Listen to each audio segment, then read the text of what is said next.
자, 이제 드디어 운동량까지 왔습니다. 우리 운동량의 핵심적인 개념은 통합과학에서 이미 배우고 왔기 때문에 운동량에 대한 개념적인 내용은 좀 빠르게 지나가고요. 이제 충격량이랑 그다음 운동량의 변화량 사이 관계, 그리고 운동량 보존 법칙만 빠르게 우리 한번 훑어보고 바로 문제로 넘어가 보도록 할게요. 자, 물체가 어떤 일정 시간 동안 일정한 세기의 힘을 받잖아? 그러면 얘가 충격량을 받았다고 표현을 해요. 이 충격량이라는 거는 요 각각의 힘과 시간에 대한 변수로 나타내고요. 그래서 식으로는 이렇게 나타냅니다.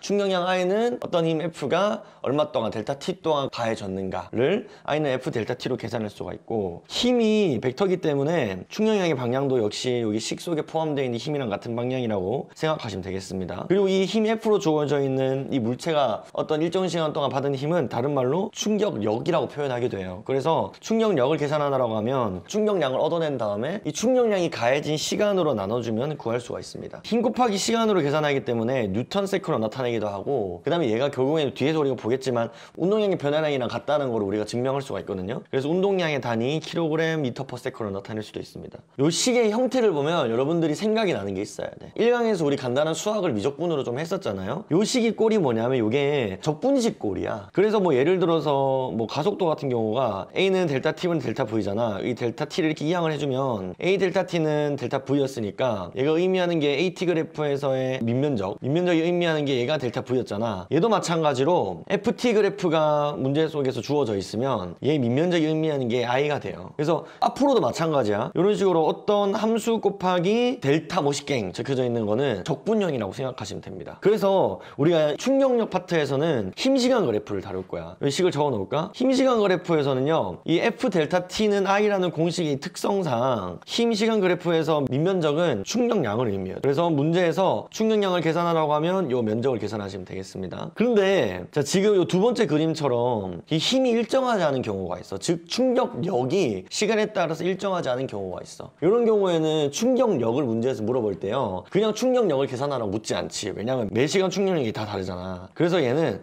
요 평균 힘을 물어봐요. 평균 힘은 요 전체 면적을 알고 있으면 요 전체 면적에다가 운동하는데 걸린 시간 델타 T로 나눠주시면 얘의 딱 평균적인 위치가 딱 값이 튀어나와요. 그래서 평균 힘이라고 해가지고 또는 평균 충격력이라고 해가지고 쫄지 말고 민면적 계산한 다음에, 즉 충격량을 계산한 다음에 그 충격이 가해진 총시간으로 나눠주면 평균 힘 계산할 수 있습니다. 자, 우리가 지금 이 충격량을 왜 배우고 있냐면 충격량을 알면요, 운동량의 변화량을 정확하게 계산할 수가 있어. 운동량을 기억하고 있니? 우리 통합과학에서 운동량 배웠었잖아. 운동량은 사실 이 정의가 되게 애매해. 물체가 운동하는 정도야. 사실 이것보다 더 잘 설명할 방법은 없는 것 같아요. 그러니까 이게 잘 설명했다는 의미가 아니고 운동량이라는 게 뭔가 직관적인 물리량이 아니기는 해. 어쨌든 이제 물체 운동하는 정도라고 하는 운동량은 물체의 질량과 속도의 곱으로 나타내는 거지. 그래서 식으로는 P는 MV로 나타내고요, 질량과 속도의 단위를 곱한 형태로 단위를 나타냅니다. 그리고 운동량은 너무너무 중요한 벡터야. 우리 운동량 보존 법칙 다룰 때 운동량을 더하고 뺄 때 무조건 반드시 운동량의 크기라는 표현이 없으면 무조건 부호를 반드시 정확하게 포함을 시켜줘야 돼요. 그리고 그 방향은 이제 속도가 벡터이기 때문에 속도의 방향과 똑같다는 거. 근데 운동량이랑 운동에너지의 차이점을 선생님이 작년에 설명을 했었잖아. 운동량이랑 운동에너지 차이점 기억나니? 예를 들어서 1kg짜리인 공이 4m/s로 날아가는 거랑 4kg짜리인 공이 1m/s로 날아가는 거랑 이게 어떤 물리적 차이가 있을까? 각각의 운동량이랑 운동 에너지를 계산해 보잖아요. 그러면 지금 첫 번째 상황, 요 1kg짜리가 4m/s로 날아가는 상황은 운동량이 4고요. 단위는 생략하겠습니다. 4kg짜리가 1m/s로 날아가는 것도 똑같이 운동량은 4야. 근데 운동 에너지를 계산해 보면 얘는 운동 에너지 너네 식 기억나지? 우리가 뒤에서 배울 거라 해서 너네들 아직 아무것도 안 한 거 아니지? 2분의 mv제곱이잖아. 그치? 그러니까 각각의 값들을 대입해주면 2분의 16이니까 8줄이야. 그럼 얘는 어때? 2분의 4니까 2줄이야. 요거를 어떻게 생각하시면 되냐면 물체가 운동하는 정도는 두 물체가 똑같아. 그러니까 제가 사실 이게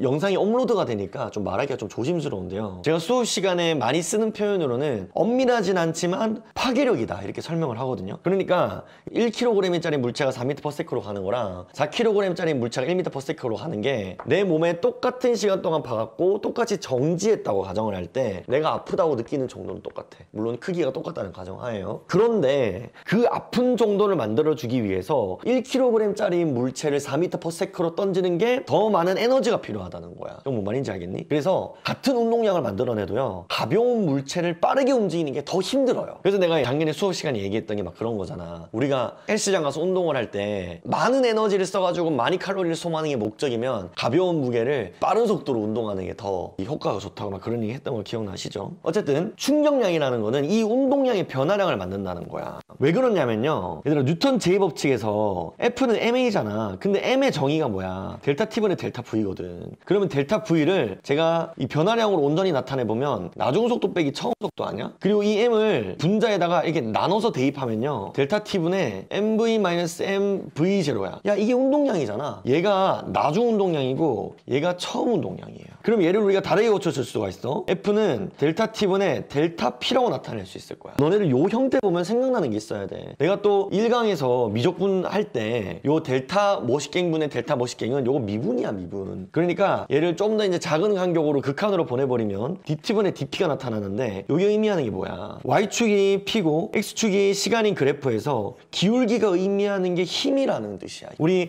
속도는 델타 t분의 델타 x였잖아. 그래서 우리가 이차함수가 나타날 때 등가속도 운동에서 접선의 기울기는 속도라고 했던 거 기억나시죠? 요거랑 똑같은 형태라서 이렇게 우리가 해석할 수가 있는 거야. 여기 어떻게 보면 당연한 게요, 내가 지금 여기 식에 적었던 요거처럼 가속도도 이 델타 t분의 델타 v로 나타나잖아. 그래서 우리가 vt 그래프에서 요 기울기가 의미하는 게 가속도였잖아. 여기 양변에다가 곱하기 m을 해주면 ma는 델타 t분의 m 델타 v가 돼서 결국엔 얘가 f는 델타 t분의 델타 p야. 그래서 여러분들이 운동량 시간 그래프에서 기울기만 보고도 이 기울기가 의미하는 게 힘이라는 걸 알 수 있어야 된다는 거야. 자, 여기까지 우리가 생각할 수 있으면 얘를 델타 t를 이항을 해가지고 새로운 식을 만들 수 있단 말이야. 델타 p라는 거는 f 델타 t야. 그리고 이 f 델타 t를 우리가 뭐로 정의를 한 거야? 충격량으로 정의를 한 거야. 그래서 곧 델타 p는 i가 되는 거지. 즉 운동량의 변화량이 의미하는 게 충격량이 되는 거야. 그리고 우리가 이 식을 생각했을 때 이것도 적분꼴이죠. 그래서 y축이 f고 x축이 시간인 그래프에서 요 밑면적이 의미하는 게 델타 p 곧 i가 된다고. 그래서 여기다가 뭐 운동량의 변화량이라고 적으셔도 되겠고, 여기 충격량 이렇게 적어도 똑같은 표현이라는 거 기억하셨으면 좋겠습니다. 사실은 뉴턴 제2법칙이 F는 ma가 아니라요, 더 엄밀하게 이렇게 우리가 정의가 되어 있어요. 그러니까 사실 여기 F는 dt분의 dp로 정의가 되어 있는데 p가 mv잖아. 그런데 이 시간에 따라서 변화하는 거는 질량이 아니라 속도이기 때문에 요 미분에서 질량은 빠져나와요. 그래서 m dt분의 dv가 돼서 요 ma가 되거든. 이 F는 델타 t분의 델타 p가 좀 더 엄밀한 정의인 게 뭐냐면, 만약에 시간에 따라서 질량이 변하면 어떡할 거야? 예를 들어서 로켓 같은 경우 있잖아. 로켓은 위쪽으로 확 쏘아 올려지면서 아래쪽으로 막 연료를 내뿜으면서 힘을 위쪽으로 확 받으면서도 동시에 연료를 소모하니까 질량이 변화하잖아. 이런 경우에 운동을 다룰 때는 이 질량이 시간에 따라서 변화한다고 볼 수가 있거든. 그래서 요 식으로 적어줘야지 그런 운동들을 좀 더 엄밀하게 미분 방정식으로 풀어낼 수가 있거든요. 근데 그거는 뭐 둘째 치고, 어쨌든 운동량이랑 충격량이라는 거는 이런 이유 때문에 이런 관계가 성립한다는 걸 여러분들이 기억하시면서 PT 그래프랑 FT 그래프에서 그래프의 기울기랑 밑면적을 해석하는 방식을 이제 암기가 아니라 이해하고 계시면 좀 더 편하게 공부할 수 있겠죠. 자, 여기서 운동량 보존 법칙은 어떻게 나오냐면요, 지금 질량이 MA 그 다음 질량이 MB인 두 물체가 양쪽에서 이렇게 가다가 빵 박는 상황인 거야. 그럴 때 얘가 빵 박아서 둘 다 운동이 좀 변화하겠죠. A의 운동이 변하는 이유는 B가 빵 박아서 그런 거고, B의 운동이 변하는 이유는 A가 B를 빵 박아서 그런 거야. 그러니까 내가 지금 말하는 물체 A, B의 운동이 변하는 이유가 A가 B한테 힘을 가하고 B가 A한테 힘을 가하기 때문이야. 이거 무슨 관계야? 작용 반작용이지. 그러면 A가 B에 의해서 받은 힘을 FA라고 하고 A가 B에 의해서 받은 힘을 FB라고 했을 때 FA랑 FB의 크기는 같고 부호는 어때? 부호는 반대되는 힘이겠지. 그리고 얘들아, 충돌이라는 게 일어날 때 A가 느끼는 충돌이 일어나는 시간과 B가 느끼는 충돌이 일어나는 시간이 같겠어, 다르겠어?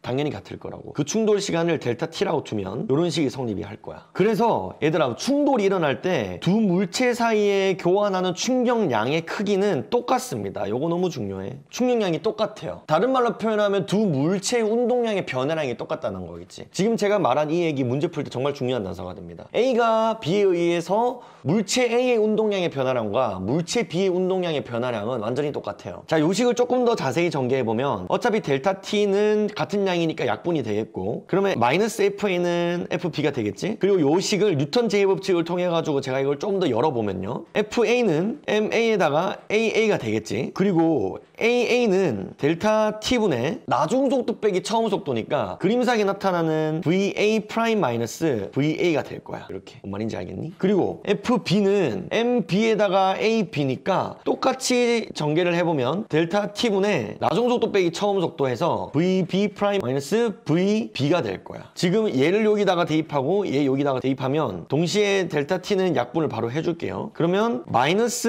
MA VA 프라임 플러스 MA VA는 MB에다가 VB 프라임 마이너스 MB VB가 되겠지? 그리고는 프라임은 프라임끼리 논 프라임은 논 프라임끼리 묶어보면요, 얘를 이렇게 이항시키고 이렇게 가져오면 MAVA 플러스 MBVB는 MAVA 프라임 플러스 MBVB 프라임이 될 거야. 여기서 각각 MAVA 프라임 뭐냐면요, 여기서 충돌 전에 PA가 A의 운동량이 MAVA였고 B의 운동량은 PB는 MBVB였어. 그리고 충돌이 일어난 후에 PA 프라임은 MAVA 프라임이고 PB 충돌 후에 B의 운동량은 MBVB 프라임이 될 거 아니야. 지금 마지막 식에서 우리가 증명해 놓은 것들이 지금 방금 적은 운동량으로 다 치환을 할 수가 있어요. 그러면 PA 플러스 PB는 PA 프라임 플러스 PB 프라임이 되는 거야. 얘들아, 요거 너무 중요해. 그러니까 충돌 전에 총 운동량과 충돌 후에 총 운동량은 동일합니다. 여기 운동량 보존 법칙이에요. 근데 이게 언제 성립하냐면 두 물체 사이에만 힘을 교환할 때. 그러니까 요 A가 B한테 가하는 힘, 그리고 B가 A한테 가하는 힘을 제외하고 나머지 외력이 존재할 때는 이게 성립하지가 않아요. 예를 들어서 너네들 문제 풀다 보면 뭐 벽이 있고 물체 A, 물체 B가 있는데 물체 AB가 걸어오다가 빵 받고 뭐 그런 거는 운동량이 보존이 되거든. 근데 A가 벽에 받고 돌아가는 거는요, 이 AB 시스템의 운동량을 분석을 할 때 보존되지 않아요. 그런 경우에는 A랑 벽 사이에 충격량을 계산을 해가지고 운동량 변화량으로 접근을 해주셔야 돼요. 그건 나중에 우리 뒤에 가서 문제를 보도록 하고, 그래서 결론은 운동량 보존 법칙은 이런 식으로 식이 생겼다는 거야. 대신에 전제 조건이 뭐야? 물체가 충돌할 때 외력이 작용하지 않을 때야. 외력이 작용하지 않을 때 충돌 전에 물체들의 총 운동량과 충돌 후에 물체들의 총 운동량과 같다. 이거는 물체 두 개뿐만 아니라 세 개여도 똑같아요. 그래서 우리가 이제 그 다음 강의에서 운동량 보존 법칙 문제들을 풀어볼 건데, 원래 얘들아, 운동량 보존 법칙이 다른 역학 파트, 그러니까 뭐 등가속도 운동이나 뉴턴 제2법칙, 그다음 역학적 에너지 보존 법칙에 비해서 문제들이 원래 좀 가볍거든요. 근데 와, 이번 수능 특강이 문제가 너무 어려워. 너무 괴랄해요. 그래서 사실 3점짜리 문제를 여러분들이랑 푸는 게 내신에 큰 도움이 될까 뭐 이런 생각이 들기는 하는데, 어쨌든 간에 2점짜리 문제도 좀 다뤄보고 3점짜리 문제도 좀 과하다 싶지만 진짜 문제를 위한 문제야. 그래도 좀 제가 준비할 수 있는 만큼 여러분들한테 도움이 되게 한번 해보도록 하겠습니다. 오늘 여기까지 하죠.